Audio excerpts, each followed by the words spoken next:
Hello दोस्तों, expo classes में आपका स्वागत है। कैसे हैं आप? आशा करते हैं कि आप सब अच्छे होंगे, खुश होंगे, स्वस्थ होंगे। आज हम आपके सामने लेके आए हैं सीटेट। ये है सीटेट का प्रैक्टिस सेट है, ठीक है? चलिए देखते हैं। ये हमारा सीटेट का प्रैक्टिस सेट है और ये जितने भी प्रश्न हैं, सब आए हुए प्रश्न हैं और ये विकास की अवधारणा से संबंधित सारे प्रश्न हैं, ठीक है? चलिए देखते हैं पहला प्रश्न क्या पूछ रहा है। पहला प्रश्न है कि विकास की प्रक्रिया में डैश जीवन मूल्यों, व्यक्तित्व और व्यवहार इत्यादि के विकास भी शामिल हैं। इसमें बताना है कि विकास की प्रक्रिया में ये डैश जीवन मूल्यों, व्यक्तित्व, व्यवहार इत्यादि के विकास भी शामिल हैं। इसमें बताना है कौन से शामिल हैं। दृष्टिकोण, रुचि, स्वभाव, आदत ये हैं सभी, ठीक है? इसमें आ जाएगा सभी। चलिए आगे देखते हैं। ये देखिए,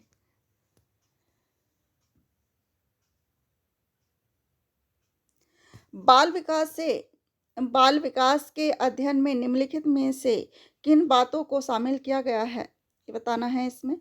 ये क्वेश्चन है, किन बातों को शामिल किया गया है विकास के अध्ययन में। ये देखिए कौन सा, पहले ये देखते हैं। आयु के साथ होने वाले परिवर्तनों का स्वरूप होता है, ठीक है? बालक में होने वाले परिवर्तनों का विशेष आयु के साथ क्या संबंध होता है। और नेक्स्ट है, बालकों में पाई जाने वाली व्यक्तिगत भिन्नताओं के लिए किस प्रकार के आनुवांशिक एवं परिवेशजन्य प्रभाव उत्तरदायी होते हैं। ये बताना है कौन कौन से होते हैं। एक तो आयु के साथ होने वाले परिवर्तन का स्वरूप होता है। बालक में होने वाले परिवर्तनों का विशेष आयु के साथ क्या संबंध है। और बालकों में पाई जाने वाली व्यक्तित्व भिन्नताओं के लिए किस प्रकार के आनुवांशिक एवं परिवेशजन्य प्रभाव उत्तरदायी होते हैं। कौन से होता है, ए, बी या सी? ये है तीनों, ठीक है? ये आ जाएगा ये सभी। चलिए, आप अपनी कक्षा में कुछ छात्रों को चुनकर 6 महीने में उनमें होने वाले विकास की एक रिपोर्ट तैयार करना चाहते हैं, तो उनके लिए आप निम्न में से क्या चुनेंगे ये बताना है। प्रत्येक माह उनकी लंबाई मापेंगे, या प्रत्येक माह उनका वजन तोलेंगे, या फिर प्रत्येक माह उनकी रुचियों, आदतों, दृष्टिकोण, स्वभाव, व्यक्तित्व, व्यवहार आदि में होने वाले परिवर्तन की जांच करेंगे, या प्रत्येक माह उनके शारीरिक आकार में होने वाले परिवर्तन की जांच करेंगे। ये है, इसमें है थर्ड ऑप्शन, ठीक है? प्रत्येक माह, इसमें थर्ड ऑप्शन, ठीक है? देखिए, प्रत्येक माह उनकी रुचियों, आदतों, दृष्टिकोण, स्वभाव, व्यक्तित्व, व्यवहार आदि में होने वाले परिवर्तनों की जांच करेंगे, ठीक है? थर्ड ऑप्शन ठीक है इसका। चलिए आगे देखते हैं।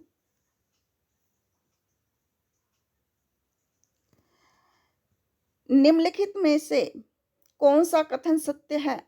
ये देखिए, दृष्टिकोण, भावना और आदर्श संज्ञानात्मक विकास के विभिन्न हिस्से हैं और भाषा विकास, मानसिक चित्रण, अवधारणाओं व तार्किकता से इनका गहरा संबंध है। क्या है कि मानचित्र, अवधारणाओं व तार्किकता से इनका गहरा संबंध है।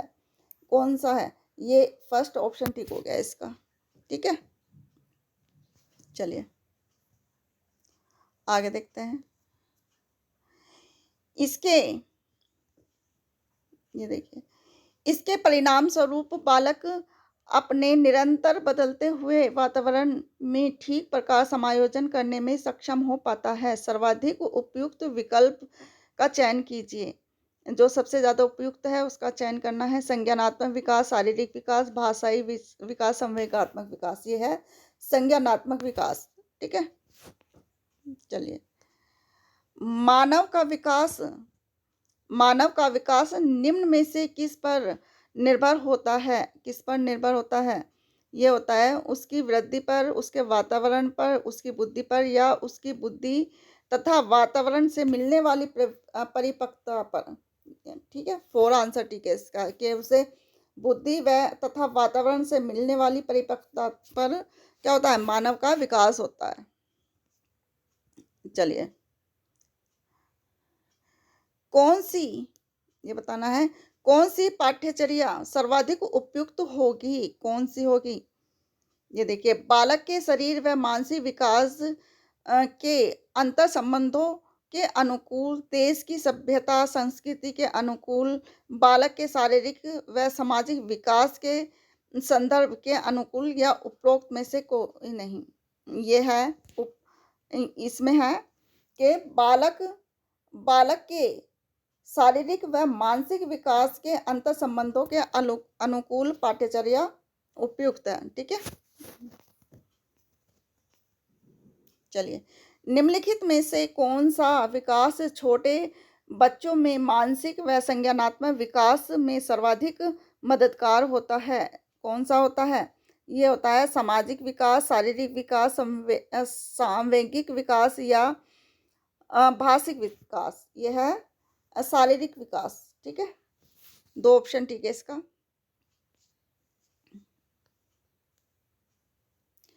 जब जब किशोर में किसी वस्तु, समस्या या परिस्थिति के लिए निजी स्तर पर निर्णय लेने की क्षमता का विकास परिपक्व होने लगता है, तो इस विकास को कहते हैं, क्या कहते हैं? भाषाई विकास कहते हैं, संज्ञानात्मक विकास कहते हैं, सामाजिक विकास, या मनोगत्यात्मक विकास। ये कहते हैं संज्ञानात्मक विकास। ठीक है,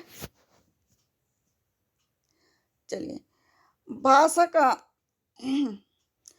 भाषा का सांवेगिक विकास संवेगात्मक विकास, सॉरी, भाषा का संवेगात्मक विकास निम्नलिखित में से किसे प्रभावित करता है? किसे प्रभावित करता है?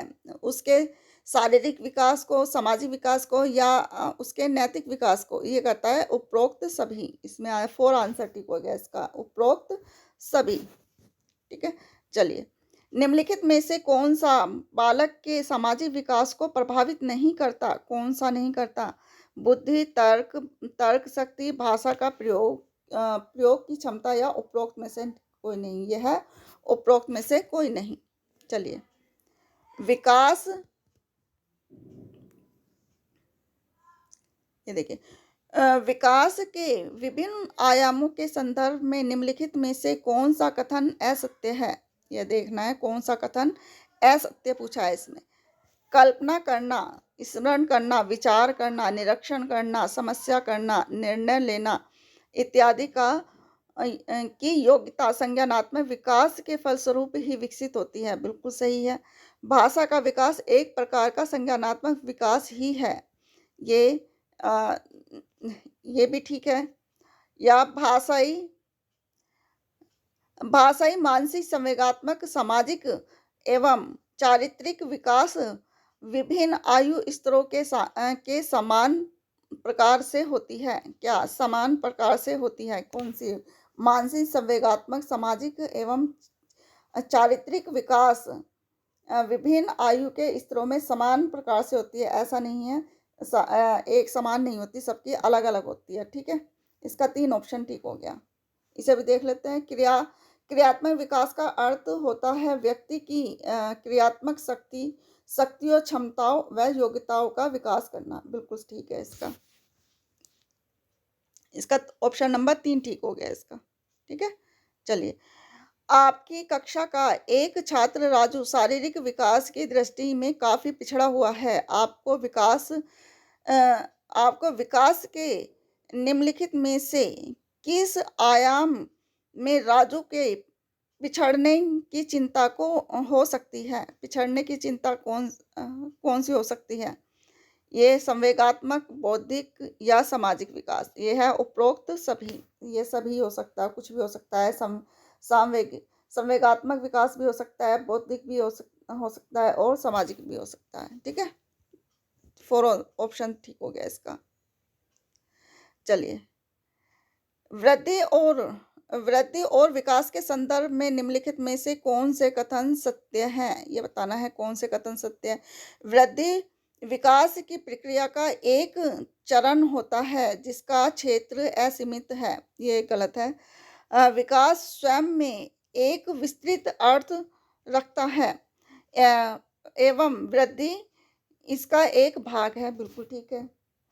विकास एक सतत प्रक्रिया है जो बालक की परिपक्व होने के बाद भी चलती रहती है, बिल्कुल ठीक है। तो क्या हो गया इसका, बी और सी ठीक है इसका। ठीक है, चलिए, वृद्धि का शब्द वृद्धि वृद्धि शब्द का प्रयोग डैश परिवर्तनों के लिए तथा विकास का प्रयोग डैश परिवर्तनों के साथ साथ डैश परिवर्तनों के लिए भी होता है। कौन सा होता है, ये होता है वृद्धि शब्द का प्रयोग क्या है, परिणात्मक परिवर्तनों के लिए तथा विकास का प्रयोग परिणात्मक परिवर्तनों के साथ साथ व्यवहारिक परिवर्तनों के लिए भी होता है। ये है 3 ऑप्शन ठीक हो गया इसका।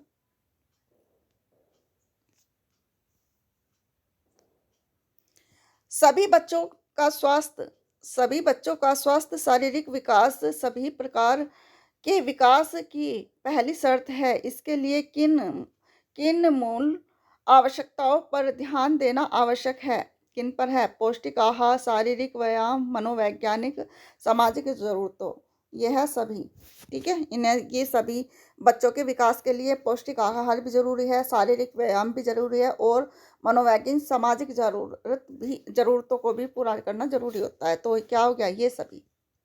ठीक है, शिक्षण की विभिन्न विधियों के प्रयोग के लिए कौन सी अवस्था सर्वाधिक उपयुक्त है, कौन सी है, बाल्य अवस्था या शैशवावस्था, किशोरावस्था या प्रौढ़ अवस्था। ये है बाल्य अवस्था, क्योंकि बाल्य अवस्था से ही बच्चा क्या शिक्षण शुरू कर देता है।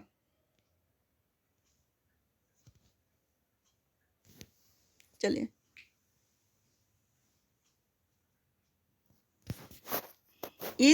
इस अवस्था में बालक में नई खोज करने की और घूमने की प्रवृत्ति बहुत अधिक बढ़ जाती है।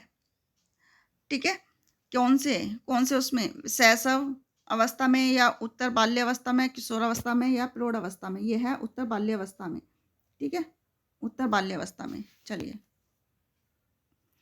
किशोरों की सबसे नाजुक और संवेदनशील समस्या क्या है, क्या होती है, संवेदनशील समस्या क्या होती है, ये होती है व्यवसाय संबंधी, यौन संबंधी, समायोजन संबंधी या प्रश्न अभ्यास। यह है यौन संबंधी। ठीक है, चलिए,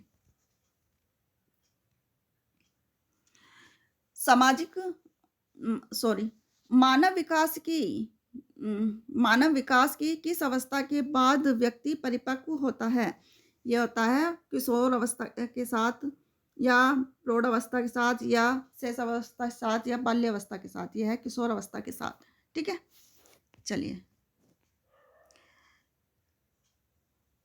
12-14 वर्ष की आयु के बीच डैश की अपेक्षा डैश लंबाई तथा मांसपेशियों में तेजी से वृद्धि होती है।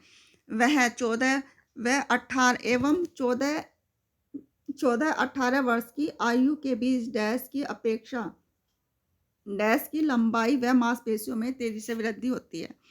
क्या है इसमें, ये देखिए, 12 व 14 वर्ष की आयु के बीच लड़कों की अपेक्षा लड़कियों में लंबाई व मांसपेशियों में तेजी से वृद्धि होती है एवं 14 से 18 वर्ष की आयु के बीच लड़कियों की अपेक्षा लड़कों की लंबाई व मांसपेशियों में वृद्धि होती है। तो इसका 2 ऑप्शन ठीक हो गया इसका। सार्थक अधिगम की प्रक्रिया विकास की किस अवस्था से आरंभ होती है या आरंभ होती है, ठीक है, कौन से होती है ये? सार्थक अधिगम, ये बताना है, सार्थक अधिगम की प्रक्रिया विकास की किस अवस्था से आरंभ होती है? किशोर अवस्था से, वयस्क अवस्था से, शैशव से या बाल्यावस्था से? ये होती है बाल्यावस्था से, ठीक है, शैशव अवस्था से, ये शैशव अवस्था से होती है। किस अवस्था में घनिष्ठ मित्रता की प्रवृत्ति पाई जाती है? किस उसमें पाई जाती है? किशोर अवस्था में, बाल्यावस्था में, शैशव अवस्था में, उपरोक्त सभी। ये है किशोर अवस्था में घनिष्ठ मित्रता पाई जाती है, ठीक है। चलिए, मानव विकास की अवस्था में बच्चों की सीखने की गति सर्वाधिक होती है, किससे होती है? शैशव अवस्था में बच्चों में सबसे ज़्यादा सीखने की क्षमता होती है, ठीक है। वो मतलब हर काम को सीखने के इच्छुक होते हैं। चलिए, शिक्षा मनोविज्ञान में डैश अवस्थाओं में होने वाले विकास का अध्ययन किया जाता है? विकास का अध्ययन क्या जाता है, ये बताना है। किसमें किया जाता है? ये क्या जाता है? शैशव अवस्था में, बाल्यावस्था में, किशोर अवस्था में या वयस्क अवस्था में? ए, बी और सी, ठीक है। ये हो गया 3 में, ठीक है। सेकंड ऑप्शन ठीक है इसका, ए, बी और सी, क्योंकि शिक्षा मनोविज्ञान में शैशव अवस्था, बाल्यावस्था और किशोर अवस्था में होने वाले मानव विकास का अध्ययन किया जाता है, ठीक है। चलिए, ये देखिए, मैं कौन हूँ, मैं क्या हूँ, मैं भी कुछ हूँ आदि जैसी प्रबल भावनाएं बालक के विकास की किस अवस्था की सूचक होती हैं? किस अवस्था की होती है? किशोर अवस्था, शैशव अवस्था, प्रौढ़ अवस्था, बाल्यावस्था। ये है किशोर अवस्था में, क्योंकि किशोर अवस्था में ही बच्चा ये सोचता है कि मैं कौन हूँ, क्या हूँ, मैं कुछ भी हूँ, मतलब इस तरह की भावना उसके अंदर आ जाती हैं। चलिए, बाल विकास के विभिन्न आयाम एवं इनके अधिगम के संबंध के संदर्भ में निम्न में से कौन सा कथन असत्य है? इसमें असत्य बताना है कि बालक के विकास में विभिन्न आयामों एवं इनके अधिगम के संदर्भ में निम्नलिखित में से कौन सा कथन असत्य है? इसमें असत्य बताना है। ये देखिए,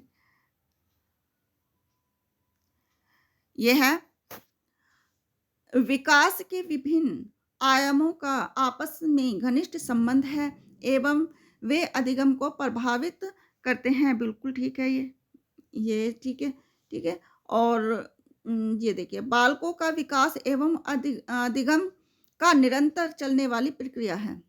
क्या है? बालकों का विकास एवं अधिगम एक निरंतर चलने वाली प्रक्रिया है, ठीक है, ये भी ठीक है। शारीरिक विकास विशेषकर छोटे बच्चों में मानसिक व संज्ञानात्मक विकास में मददगार होता है, ये भी ठीक है। तो क्या हो गया इसका ऑप्शन नंबर कोई नहीं, क्योंकि इसमें ऐसा कुछ नहीं है जो कि ये सारे ऑप्शन ही ठीक है। गलत, असत्य कोई ऑप्शन नहीं है, ठीक है। चलिए, आगे देखते हैं। निम्नलिखित में से सीखने के लक्षण के रूप में नहीं माना जा सकता। किसको नहीं माना जा सकता? सीखना कुछ ऐसी चीज है जो कुछ अनुभवों के परिणाम स्वरूप घटती है। व्यवहार का अध्ययन सीखना है। अन्य अधिगम की भी सीखने का एक हिस्सा है। सीखना एक प्रक्रिया है जो व्यवहार में मध्यस्थ करती है। तो क्या हो गया इसका? 2 ऑप्शन ठीक है। व्यवहार का अध्ययन ही सीखना है, ठीक है। अवधारणा का विकास मुख्य रूप से क्या है? सामाजिक हिस्सा है, ठीक है? ये है सामाजिक विकास है, सॉरी, ये सामाजिक विकास है। अवधारणा की विका अड़ सॉरी, ये अवधारणाओं का विकास मुख्य रूप से सामाजिक विकास का हिस्सा है, ठीक है? चलिए, बच्चों के ये बताना है, बच्चों के उचित विकास की बच्चों के विकास को सुनिश्चित करने के लिए उनका स्वस्थ शारीरिक विकास एक महत्वपूर्ण पूर्व आवश्यकता है। यह कथन है, किसका है? यह कथन है क्या है? यह कथन सही है क्योंकि शारीरिक विकास के अन्य पक्षों के साथ अंतः संबंधी है, बताना है। ये 3 ऑप्शन ठीक है। क्या है? क्योंकि शारीरिक विकास के अन्य पक्षों के साथ अंतः संबंधी है, ठीक है? 3 ऑप्शन ठीक हो गया इसका। चलिए, विकास शुरू होता है, किससे शुरू होता है? उत्तर बाल्यावस्था से, प्रसव पूर्व अवस्था से, या शैशव अवस्था से, या पूर्व बाल्यावस्था से। ये होता है प्रसव पूर्व अवस्था से शुरू हो जाता है विकास, मतलब गर्भ अवस्था से ही शुरू हो जाता है, ठीक है? चलिए आगे देखते हैं। निम्न में से कौन सा कथन विकास और अधिगम के बीच संबंध को सर्वश्रेष्ठ रूप से जोड़ता है? कौन सा है? ये है कि अधिगम और विकास एक जटिल तरीके से अंतर संबंधी है। 4 आंसर ठीक है इसका। चलिए, विकास के बारे में निम्नलिखित में से कौन सा एक कथन सही है? ये कौन सा सही है इसमें बताना है। ये सही है कि विकास भिन्न व्यक्तियों के भिन्न गति से होता है, ठीक है? चलिए, एक ऑप्शन ठीक हो गया इसका। चलिए, मध्य बचपन की अवधि क्या है? ये बताना है। ये 2016 में पूछा गया क्वेश्चन है। मध्य बचपन की अवधि है 6 से 11 वर्ष की है। चलिए,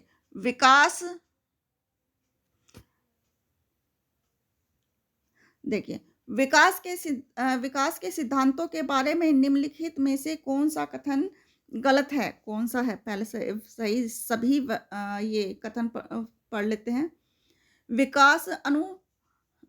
विकास वंशानुगतता और वातावरण के बीच सतत अन्योन क्रिया से होता है। विकास परिपक्वन और अधिगम पर आधारित होता है। प्रत्येक बच्चा विकास के चरणों से गुजरता है और फिर भी बच्चों की व्यक्तिगत विभिन्नता बहुत होती है। विकास एक परिमाणात्मक प्रक्रिया है जिसका ठीक मापन होता है। तो ये क्या है इसका? कौन सा? ये 4 गलत है इसका, ठीक है? ये तीनों सही है और 4 गलत है। तो आंसर क्या होगा इसका? 4 ही ठीक हो गया, ठीक है? ये आज का लास्ट क्वेश्चन था। चलिए, ये आज का लास्ट क्वेश्चन था। आशा करते हैं कि आपको वीडियो पसंद आई होगी। अगर आपको वीडियो ज़रा भी यूज़फुल लगे तो प्लीज़ लाइक, शेयर और सब्सक्राइब करना ना भूलिएगा। मिलते हैं नेक्स्ट वीडियो में नेक्स्ट प्रैक्टिस सेट के साथ और बहुत मोस्ट इम्पोर्टेंट क्वेश्चन के साथ। तब तक के लिए खुश रहिए, स्वस्थ रहिए। धन्यवाद।